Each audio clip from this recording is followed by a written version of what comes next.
ছাত্ৰ ছাত্ৰীসকল তোমালোক আটাইলৈ প্ৰীতি আৰু শুভেচ্ছা জনাইছো।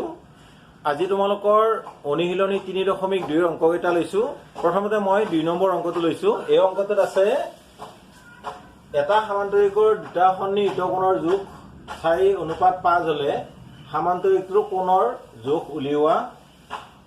এতিয়া তোমালোকে নিশ্চয় সন্নিহিত কোণ জানা। সন্নিহিত কোণ সেইবিলাক যিবিলাক কোণৰ এটা উমৈহতীয়া বাহু থাকে, যেনে ধৰা 1 আৰু 2 এই দুটা কোণ আছে। এই দুটা কোণৰ দুইটা কোণৰ উমৈহতীয়া বাহুটো হৈছে এইটো, কিয়নো এই বাহুটোই 1 নম্বৰ কোণটোকো তৈয়াৰ কৰিছে আৰু 2 নম্বৰ কোণটোকো তৈয়াৰ কৰিছে, অৰ্থাৎ 1 নম্বৰ কোণ আৰু 2 নম্বৰ কোণ সন্নিহিত কোণ। তেনেদৰে 2 নম্বৰ আৰু 3 নম্বৰ সন্নিহিত, কিয়নো এই কোণটো কৰিবৰ কাৰণে এই বাহুটোৰ প্ৰয়োজন হৈছে, আকৌ এই কোণটো বনাবৰ কাৰণেও এই বাহুটোৰে প্ৰয়োজন হৈছে, অৰ্থাৎ এই কোণটো আৰু এই কোণটো সন্নিহিত কোণ। এতিয়া আমাক কৈছে তেনেকুৱা দুটা সন্নিহিত কোণৰ যোগ হৈছে 4:5। এতিয়া কোণ কেইটা উলিয়াব দিছে, সেয়া আমি লিখি ল'ম। ধৰা হ'ল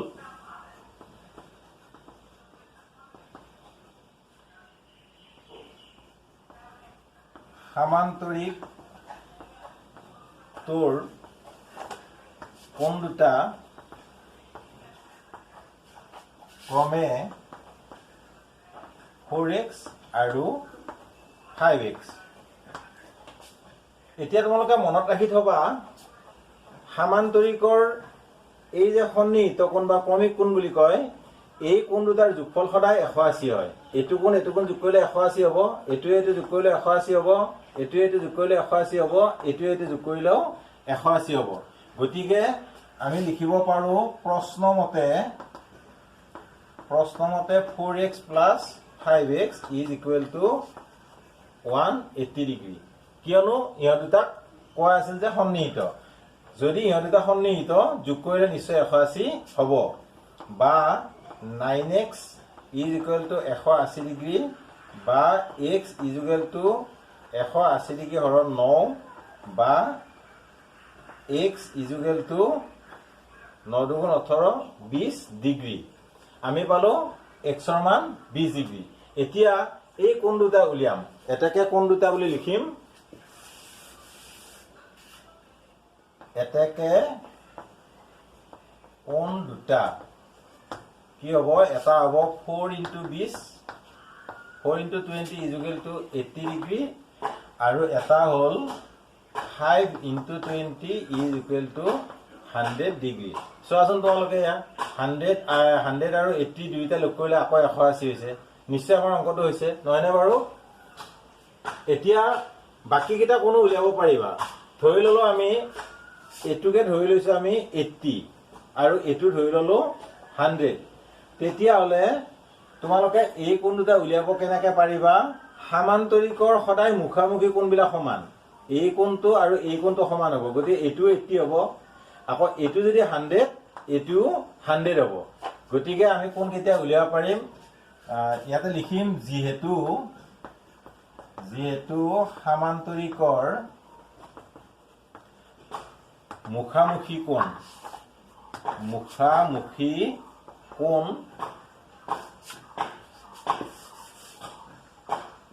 সমান, গতিকে আন দুটা কোণ হ'ব 80 ডিগ্ৰী আৰু 100 ডিগ্ৰী। গতিকে তোমালোকে নিশ্চয় বুজিলা যে 4টা কোণৰ দুটা 80 ডিগ্ৰী হ'ব আৰু দুটা 100 ডিগ্ৰী হ'ব। তোমালোকে নিশ্চয় বুজিছা। বুজি নাপালে মোক তোমালোকে কমেণ্ট কৰি জনাবা। এইবাৰ আহিছো 3 নম্বৰ অংকটোলৈ। 3 নম্বৰ অংকটোত তোমালোকে দেখিছা, এটা সামান্তৰিকৰ দুটা সন্নিহিত কোণৰ এটা আনটোতকৈ 30 ডিগ্ৰী বেছি। এতিয়া আমাক উলিয়াব দিছে বাকী কোণ কেইটা কিমান। তোমালোকে নিশ্চয় জানা যে এটা কোণতকৈ যদি আন এটা কোণ 30 ডিগ্ৰী বেছি হয় তেতিয়াহ'লে নিশ্চয় সেই কোণটোৰ লগত 30টো যোগ দিব লাগে। এতিয়া আমি ধৰি ললো এটা কোণ x ডিগ্ৰী, তেতিয়াহ'লে আনটো কিমান হ'ব x প্লাছ 30 ডিগ্ৰী। সেয়া আমি লিখিম সমাধান ধৰা হ'ল এটা কোণ x ডিগ্ৰী এতেকে আনটো কোণ x প্লাছ 30 ডিগ্ৰী। এতিয়া চোৱাচোন এটা সমান্তৰিকৰ দুটা সন্নিহিত কোণৰ এটা আনটোতকৈ 30 ডিগ্ৰী বেছি হৈছে নাই? এইটো এটা x ধৰিলো আনটো x প্লাছ 30 ডিগ্ৰী হ'ল। এতিয়া আমি জানো আকৌ সমান্তৰিকৰ সন্নিহিত কোণ দুটা যোগ কৰিলে কি হয় 180 ডিগ্ৰী। অলপ আগতে আমি পাইছো, গতিকে লিখিব পাৰো প্ৰশ্নমতে x plus 30 degree is equal to 180 degree বা 2x plus 30 degree is equal to 180 degree বা 2x is equal to 180 degree minus 30 degree বা 2x is equal to 150 degree বা x is equal to 150 degree divided by 2 বা x is equal to 75 degree. অৰ্থাৎ এটা কোণ ওলাল 75 degree. এতিয়া সমান্তৰিকৰ দুটা কোণ উলিয়াব দিছিলে আমাক, গতিকে আনটো কোণ কি হ'ব আমি লিখিম এতেকে আনটো কোণ হ'ব এতেকে আনটো কোণ হ'ব x প্লাছ 30 আছিল নহয় 75 degree plus 30 degree is equal two 105 অৰ্থাৎ 105 ডিগ্ৰী। ছাত্ৰ ছাত্ৰীসকল তোমালোকে এতিয়া নিশ্চয় বুজিলা যে এটা কোণ যদি 75 ডিগ্ৰী হয় আৰু আনটো কোণ কিমান হয় 105 ডিগ্ৰী। গতিকে কিছু সময় আগতে আমি কৰাৰ দৰে এতিয়া সমান্তৰিকৰ বাকী কোণ দুটা কি আমি উলিয়াব নিশ্চয় পাৰিম। বাকী কোণৰ এটা কোণ 105 ডিগ্ৰী হ'ব আৰু এটা 75 ডিগ্ৰী হ'ব। নিশ্চয় তোমালোকে অংকটো সুন্দৰকৈ বুজিছা। এইবাৰ আহিছো 4 নম্বৰ অংকটোলৈ। এই অংকটোত দিয়া আছে যে ABCD সমান্তৰিকৰ AC আৰু BD কৰ্ণ, এইটোৱে সমান্তৰিক ABCD, ইয়াৰ AC আৰু BD কৰ্ণ। এতিয়া A is equal to 37 degree অৰ্থাৎ এইখিনি মান দিয়া আছে 37 ডিগ্ৰী আৰু এই গোটেই এংগল ABC এইটো হৈছে 120 ডিগ্ৰী। এতিয়া উলিয়াব লাগে আমি এই B খিনি। এতিয়া তোমালোকে জানিবলগীয়া কথাটো হ'ল এই অংকটোৰ ক্ষেত্ৰত বিশেষকৈ সমান্তৰিকৰ মুখামুখি কোণবোৰ সমান। অৰ্থাৎ এই যে এইখিনি কোণ আছে এইখিনি কোণৰ সমান বা ইয়াৰ এই গোটেইখিনি কোণ ইয়াৰ গোটেইখিনি কোণৰ সমান। সেইটোৱে হ'ল সমান্তৰিকৰ ক্ষেত্ৰত এটা বিশেষ নিয়ম। এতিয়া তোমালোকে লিখিব পাৰা আমি জানো সমান্তৰিকৰ মুখামুখি কোণবোৰ সমান। এনেকৈ লিখা তোমালোকে আমি জানো সমান্তৰিকৰ মুখামুখি কোণবোৰ সমান। গতিকে angle ABC is equal to angle ADC। বুজিলানে তোমালোকে? যেহেতু মুখামুখি কোণ সমান গতিকে এই কোণটো নিশ্চয় সমান হ'ব। এতিয়া যদি এই কোণটো 120 ডিগ্ৰী হয় এই গোটেইখিনি কোণ কিমান হ'ব তোমালোকে ভাবাচোন। এই গোটেইখিনি কোণ কিমান হ'ব 120 ডিগ্ৰী। এতেকে angle ADC is equal to 120 degree হ'ব। বুজিলানে বাৰু? এইখিনি যেহেতু 120 এইখিনিও 120 কিয়নো এইটো আৰু এইটো কোণ সমান। এতিয়া তোমালোকে চোৱাচোন এইখিনি কোণ যদি 120 এইটো যদি 37 তেতিয়াহ'লে এইটো কিমান হ'ব 120ৰ পৰা 37টো বিয়োগ কৰিলে এইটো থাকিব তোমালোক নিশ্চয় বুজিছা এই গোটেইখিনি 120 গতিকে এইখিনি 37 এইখিনি কিমান তোমালোকে মনতে এনেকুৱা ক্ষেত্ৰত ধৰি ল'বা তোমালোকৰ এইখিনিক তোমালোকে ধৰি লোৱা 120 টকা মোৰ জেপত কিমান আছিল 120 টকা আছিল তাৰ পৰা মই 37 টকা খৰচ কৰিলো এটা কিমান থাকিল 120ৰ পৰা 37 বিয়োগ কৰিলে যেটো হ'ব সেইটোৱে এইটোৰ উত্তৰটো হ'ব গতিকে এংগল ABC ইকুৱেল টু যেটো 120 ডিগ্ৰী এতেকে B is equal two 120 degree minus